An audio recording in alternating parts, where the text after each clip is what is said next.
നിങ്ങൾക്ക് അടുത്തുനിന്ന് അകത്ത് കയറിയേക്കാം. അല്ല, പുറത്ത് നിങ്ങൾക്ക് എന്തിനാ? നിങ്ങളോട് കേൾക്കില്ലേ? ആരെങ്കിലും നോക്കിയതാ? അവരല്ല, നിങ്ങൾ ഒരു ചാനലുകാരാണെങ്കിൽ നിങ്ങൾ ഓപ്പണായിട്ട് ചോദിക്കണം. അല്ല, നിങ്ങളടുത്ത് ഹലോ ഹലോ ഹലോ നിങ്ങളടുത്ത് നമ്മൾ ചോദിച്ചില്ലേ, നിങ്ങൾക്ക് ആരാ ഇൻഫർമേഷൻ ആണ്? വിളിക്കേണ്ടത് ഉള്ളാക്കിയെടുത്തോളൂ. അല്ല, പുറത്തിന്നില്ലേ? പുറത്തിന്നില്ല. ആ ഉള്ളിലേക്ക് വേണം, ഉള്ളാക്കി കൂട്ടിക്കോളൂ. ചൂട്ടിയാണല്ലോ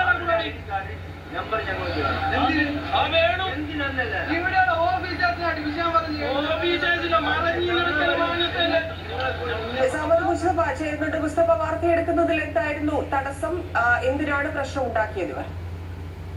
കഴിഞ്ഞ കുറെ ദിവസങ്ങളായി ലക്ഷദ്വീപിലേക്ക് വിദ്യാർത്ഥികളുടെ യാത്ര വലിയ പ്രതിസന്ധി നേരിട്ടുകൊണ്ടിരിക്കുകയാണ്. കുറെ ദിവസങ്ങളായി വിദ്യാർത്ഥികൾ താമസം, ഭക്ഷണം ഉൾപ്പെടെ സ്പെയർ ചെയ്തുകൊണ്ടാണ് ഈ ലക്ഷദ്വീപ് ഗസ്റ്റ് ഹൗസിൽ നിലകൊള്ളുന്നത്. ടിക്കറ്റ് നേരിട്ട് എടുക്കണം അവർക്ക്. അതുകൊണ്ട് തന്നെ വലിയ പ്രതിസന്ധിയാണ്. കപ്പലില്ലാത്തത് വലിയ പ്രതിസന്ധിയാണ്. ഇന്നൊരു പ്രത്യേക കപ്പൽ അറേഞ്ച് ചെയ്തിട്ടുണ്ട് എന്ന അറിയിച്ചതിന്റെ അടിസ്ഥാനത്തിൽ കൂടുതൽ വിദ്യാർത്ഥികൾ വന്നിരുന്നു. അപ്പോഴും പല ദ്വീപുകളിലേക്കും പുറപ്പെടാൻ കഴിയാത്ത വിദ്യാർത്ഥികൾ അപ്പോഴും ലക്ഷദ്വീപ് ഗസ്റ്റ് ഹൗസിൽ ക്യാമ്പ് ചെയ്യുന്നുണ്ടായിരുന്നു. ഇവരുടെ പ്രതിസന്ധി കഴിഞ്ഞ കുറെ ദിവസങ്ങളായി ഈ മീഡിയ വൺ സംഘടന അറിയിക്കുകയും അവരനുസരിച്ച് അത് റിപ്പോർട്ട് ചെയ്യാൻ പോയ സാഹചര്യത്തിലാണ് ഈ വനിതാ മാധ്യമ പ്രവർത്തകർ ഉൾപ്പെടെയുള്ള ആളുകളെ വളരെ മോശം ഭാഷയിൽ കയ്യേറ്റം ചെയ്യുകയും അവരുടെ ഐഡന്റിറ്റി വെളിപ്പെടുത്തണമെന്നുൾപ്പെടെയുള്ള ID കാർഡ് പിടിച്ചു വാങ്ങുകയും ഉപകരണങ്ങൾ പിടിച്ചു വെക്കാനും ഒക്കെയുള്ള ശ്രമം നടന്നത്. ഈ ലക്ഷദ്വീപിൽ നിന്നുള്ള കോൺഗ്രസ് പ്രവർത്തകരാണ് മീഡിയ വൺ വാർത്താ സംഘത്തെ കയ്യേറ്റം ചെയ്തത്. എന്തായാലും ഈ വിദ്യാർത്ഥികളുടെ പ്രതിസന്ധി ഷൂട്ട് ചെയ്യാൻ പോയ സമയത്ത് അല്ലെങ്കിൽ ആ വാർത്ത അധികൃതരുടെ ശ്രദ്ധയിൽപ്പെടുത്താനുള്ള ഒരു ശ്രമം നടത്തുന്നതിനിടെ അത് തടസ്സപ്പെടുത്തുകയും ഔദ്യോഗിക കൃത്യനിർവഹണം തടസ്സപ്പെടുത്തുകയും ഒപ്പം തന്നെ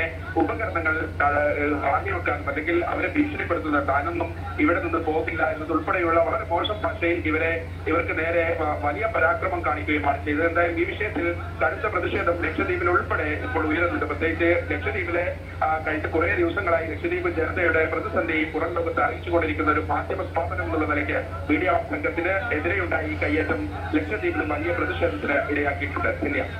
ശരി മുസ്തഫ.